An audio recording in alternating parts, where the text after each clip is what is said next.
წელი გავიდა რუსეთ-საქართველოს ომიდან, დღეს პატივი მივაგეთ შინდისის გმირებს.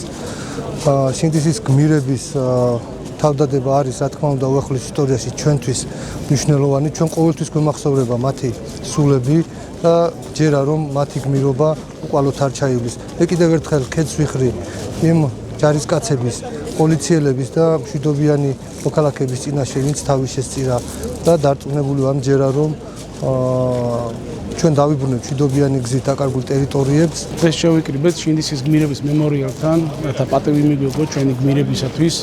ესენი არიან ჩვენი ისტორიის, ჩვენი უახლესი ისტორიის თანამედროვე გმირები, რომლებმაც საუკუნეების მანძილზე მოიტანეს ჩვენი ქვეყანა. პატივი და დიდება ჩვენს გმირებს.